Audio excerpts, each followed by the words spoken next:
What's going on, guys? Aarava here. Welcome back to my F1 2016 career mode, episode number 15 today for the Singapore Grand Prix. As you can see, we've now got our brand new chassis weight upgrade fitted to the car. So I believe that's our third chassis weight reduction. So we're now on 3 for chassis weight, 3 on drag reduction, I think that is, and then 1 on downforce, 2 on engine power. So a fair few upgrades right now in this season, but we've actually got an important thing to kind of discuss, to do with the upgrades, is the fact that you can seize the R&D path now. So I wanted to know what you guys thought, so I'm not going to do it this weekend because I wanted to get your thoughts on it, guys. So tell me in the comments below, should I seize the R&D points? Now, if you don't know what that means, basically that means that you stop doing R&D upgrades. You can still earn the points in every single practice session from now until the end of the season, or when you seize the R&D till the end of the season, but all the points are just saved in that top right bank, and it's kind of collected through, and then at the start of next season, or the end of this season, you get a 25% bonus. I think it is 25% bonus. So let's say if I earn 2,000 points till the end of the season, I'll get 25% of that, so I'll get 500 extra points to kick off the new season, and then you can just do a spending spree in the first race at Australia, and all your new parts will be installed for the Bahrain Grand Prix in Season 2. So let me know if you think I should seize the R&D. I've sort of been debating about it in my own head, and I see advantages in both areas, to be honest. And also, a few of you have said sometimes it glitches out and doesn't give you the bonus points that you should have got by the end of the season. So I'm a little bit iffy on it, so let me know what you guys think in the comments below. But the car's feeling good, but at the same time, you know, I see the advantage of seizing it, but I also see how we could just keep on improving the car and just start the new season off with an already good car instead of trying to make a kind of car we've got right now even better with a whole load of upgrades in the first race that will only get installed by the second race. So let me know about that in the comments below. Anyway, we move on to practice. You can see I had a bit of an issue there. You could see briefly with the wheel coming off there in the new section in Singapore, but eventually got used to everything, and we did the track acclimatization pretty well. But to be honest, as a whole, I actually didn't really get used to the Singapore circuit. For some reason, you know, not much has changed. You know, we've only got that small little new section at Singapore, but I think just generally on this game, it just felt a little bit different to 2015, and I couldn't put my finger on it, but I just couldn't get used to it. Also, the new section was a little bit odd to me. It felt like the momentum was completely gone from that section. Let me know what you guys think of the brand new Singapore section that obviously they've been running since the 2015 season, you know, where they've kind of straightened it up, the run into the hairpin. I just think it makes it a lot more awkward, actually, than helping out in terms of overtaking, because it actually makes the hairpin exit a lot tighter on the exit, so it kind of negates kind of any kind of wide line you're trying to take to kind of get better traction out of it. So I thought that was a little bit weird, but we move on to qualifying anyway.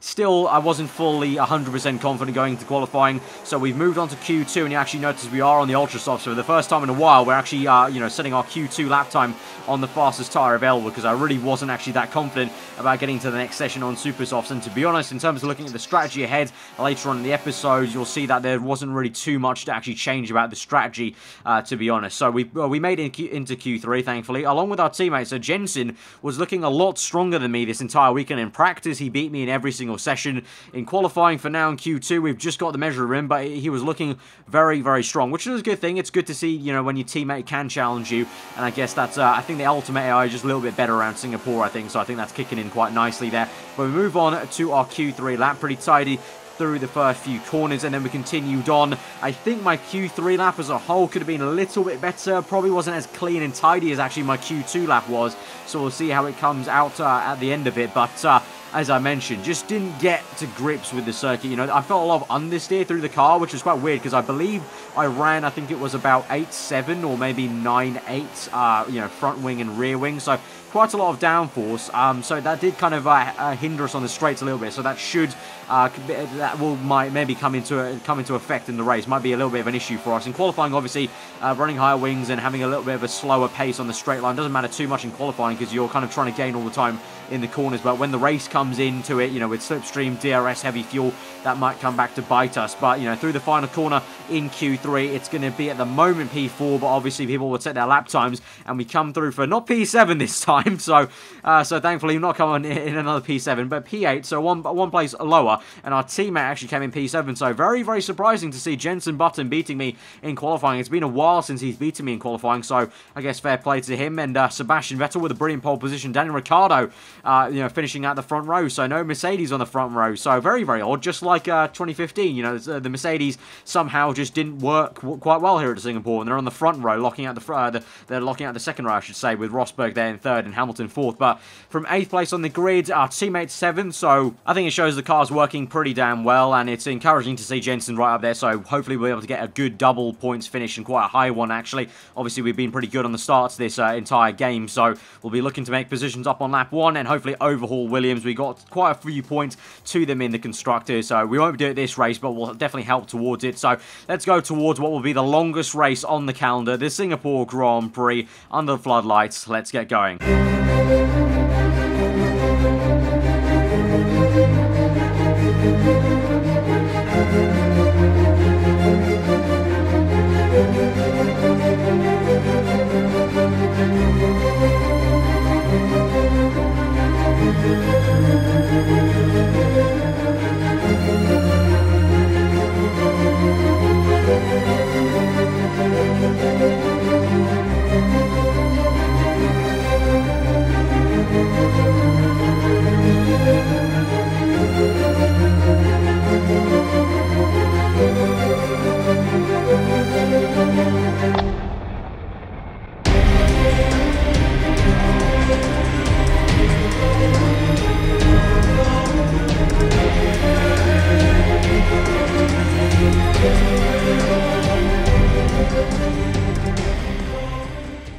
Right, so here we are taking a look at the strategy ahead of what is going to be a very grueling Grand Prix, to be honest, here at Singapore. Much sweat is going to be had, and it looks like it's going to be a two-stop race, skipping out the soft tyre, which I'm not gonna lie, was quite surprising. I thought the soft tyre would definitely come into play here for maybe the two-stop. It looks like the super softs can actually go quite a bit. So ultra softs, the purple tyre, and then 2 sets of the red super soft tyres till the end, surprisingly. So yeah, I'll just trust the engineers, and we won't have to use the soft tyre, which didn't perform that well in practice. I'm not going to lie. We did the tyre wear test and the track acclimatization on the soft tyre, and it really just didn't get any grip. It was a very hard compound here on the streets of Singapore, so kind of happy that we're not going to have to use it. But anyway, here we are lining up on P8 behind our teammate Jenson Button in P7. Here we go to 5 red lights for the Singapore Grand Prix. Sebastian Vettel on pole position, 5 red lights, and we're underway. Dump the clutch, and we've got a pretty decent start there. Button's got a good start. Verstappen bogging down, as well as Raikkonen,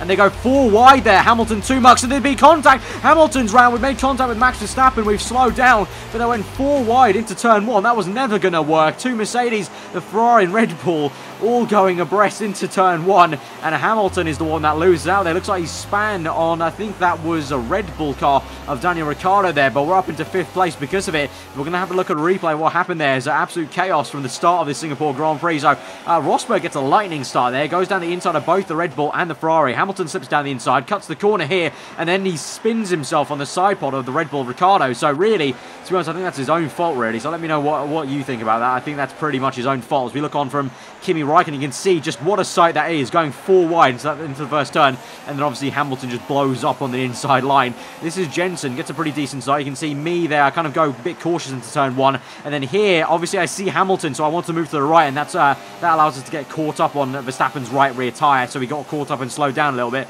But thankfully, we kind of gained from that. We're in P5 now. We've moved on later into the Grand Prix. Lap 5 indeed. So 5 laps later, we're still in P5. Nothing much has happened, actually, apart from you can see Bottas is now closing up on us. But both me and Bottas, although he's closing up on me, we're both catching the top 4. We're kind of holding each other up in dirty air. So that's kind of a really good sign there that even though he is catching us, we're catching all of them. And as we come through here, safety car has been deployed for some reason, and DRS has been disabled. So safety car, pretty prominent sign in Singapore, obviously, so we can save some fuel there and help us out in that way. But here's a replay of what happened and why the safety car was called. Hulkenberg going to the new section, obviously into the hairpin, and he completely just locks up the car and just completely just drives straight on into the barriers, and that's why the safety car was called. Obviously quite a tricky place to kind of lose the back end, lose your car into the wall there, but that was very odd. He kind of just I think in the new section just locked up and just went straight on. A perfectly kind of fine mistake to make, and he has done there, and that's why the safety car was called. I mean, it's pretty easy to call a safety car here in Singapore.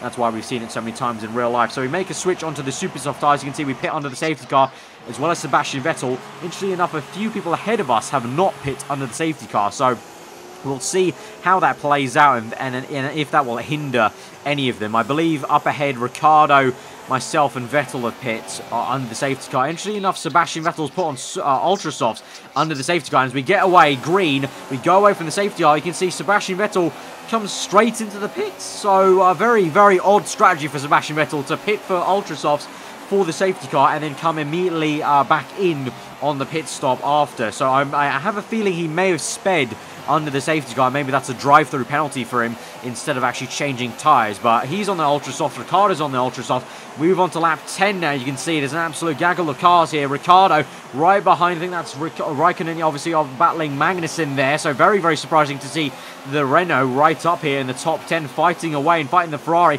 I can see Ricciardo go slow, so I kind of be opportunistic a little bit, dive it down the inside, but Ricciardo gets the better line. But now you've got a little bit of a train here of Nico Rosberg, then followed by Raikkonen, then Magnussen, Ricciardo, then myself, and the Haas car of Roman Grosjean, I believe. As you can see, the Renault goes down the inside of Raikkonen, and Magnussen actually goes for an overtake. We go down the inside of Ricciardo and around the outside of Kevin Magnussen, and we make 2 places in the span of one little corner and a straight, and we're back up into 5th place. Ricciardo caught napping there on the curbing, and then Magnussen lost the back end as he tried to make a move on Raikkonen.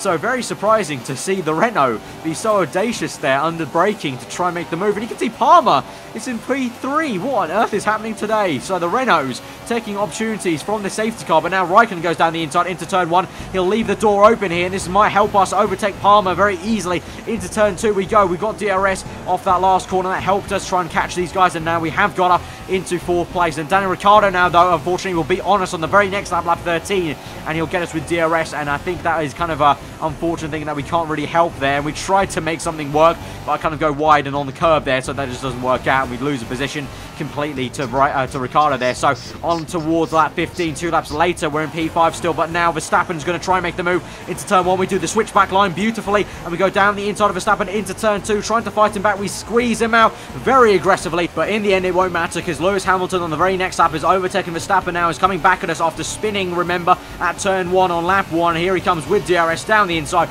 Pretty easy move and easy pickings for him, but interestingly enough now, Jenson Button is behind us, so he's not slouching around in this Grand Prix, and he's still very much with us in this race, so really nice to see, and he's looking actually a little bit better than me, because onto the kind of end of lap 16 through the 3rd sector, he's still keeping up with us. We got Hamilton, though, going slowly. Rosberg's going slowly. I think there's been some incident here, because I think Rosberg may not have a front wing. Yeah, he goes very slowly. Hulkenberg goes really slowly, and we're up into 4th place now, and Jenson's going to follow us through, and now onto lap 18, a few laps later, Felipe Massa has made his pit stop, and now we're up into 1st place, leading the Singapore Grand Prix. Of course, we're going a little bit longer in this Grand Prix due to the kind of fact we went to the super softs under the safety car, but we're leading the Grand Prix nonetheless. But let's look at what happened at Rosberg. So he's coming through to the hairpin. Hulkenberg's lost it, and then wow, a very, very weird crash. Rosberg loses it into Hulkenberg, and yet again Hulkenberg at the same place, same corner, locks up dangerously there, and then that's where the contact is made with Rosberg. So Hulkenberg, the Force Indy car,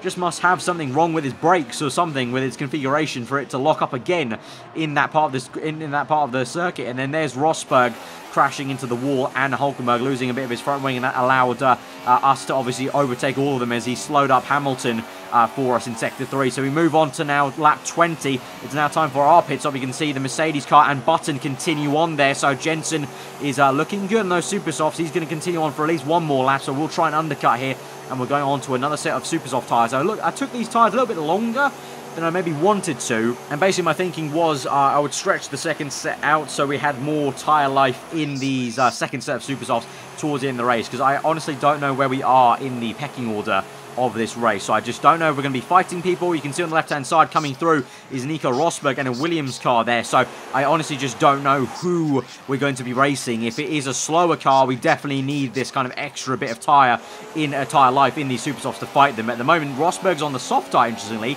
And so 3 laps later, we've actually caught up to him, because obviously the super soft's going to be a lot faster than these softs. And I mentioned the soft tyres not being able to rubber into him well in practice. So also you can see he's being held up by a Manukar of Haryanto. So as we move on to the end of the lap, on towards lap 24, I think this will be, and we've caught up right up the back of Rosberg, who's being held up so much by Haryanto. We open the DRS. Rosberg gets boxed in here behind Haryanto, and we go to the inside of both of them, make a double overtake down the pit straight into turn 1. So really nice tactical move there, I feel, up into 6th place. Interestingly enough, Button behind us behind these two is on ultra softs. So Button feels like he can take a set of ultra softs to the end of the race. I'm not so confident in my tyre wear, so I've gone for the super softs. But interesting that he's gone for that distinction. You can see he's also now behind us. He's overtaken Rosberg. So both McLarens being able to overtake the Mercedes, really, really good signs for our car. On to lap 28, though, you can see a few laps later, we've caught up to Bottas, and again, he's on super soft, so we're equal tyres, but I think he's been on these tyres for longer, so we've got better tyre wear. We've been able to catch him up, but you can see I'm just not able to get past him on the pit straight.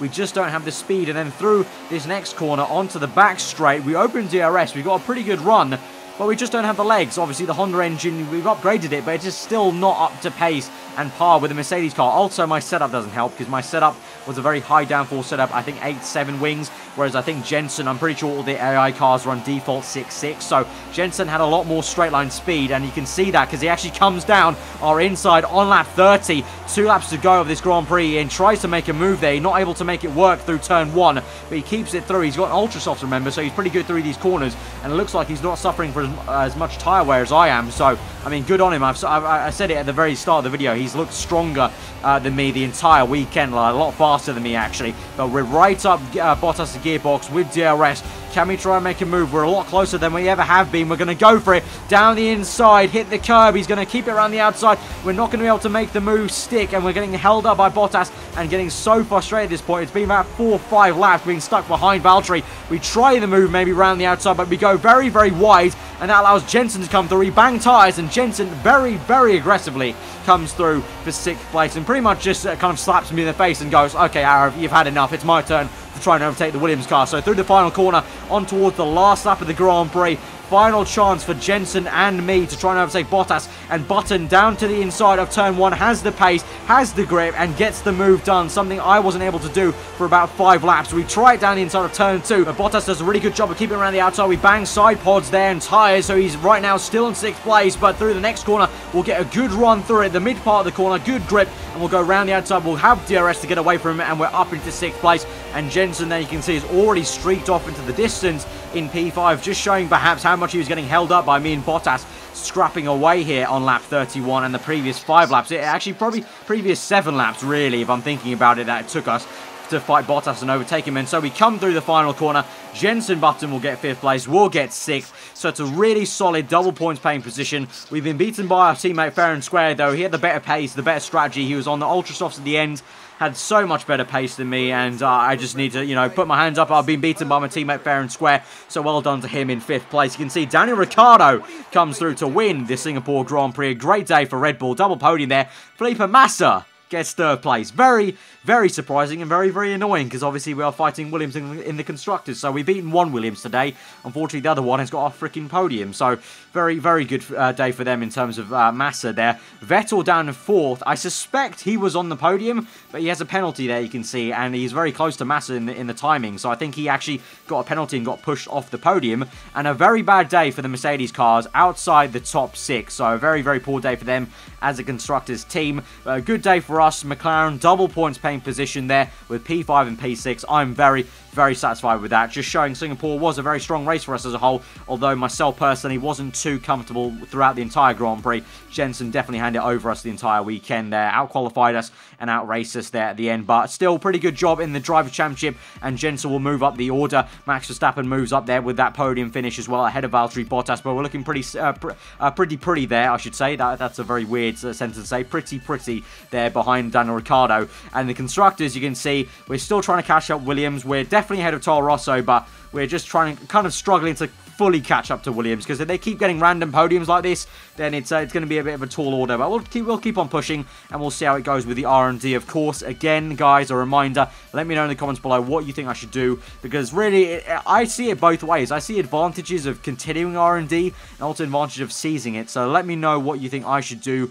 and I'll kind of hope I'll use those comments to kind of inform my decision. But in the end, I'll kind of just go for what I think is going to be the right way for me to go. But yeah, a really solid Grand Prix. So if you did enjoy that episode, a double points finish from McLaren, smash that like button. Let me know what you thought in the comments below. If you're new around here, and do subscribe for weekly Formula 1 content. Again, let me know about all that stuff in the comments below about R&D. But I'll see you guys next time. Hope you enjoy the rest of your day, and I'll see you guys next time.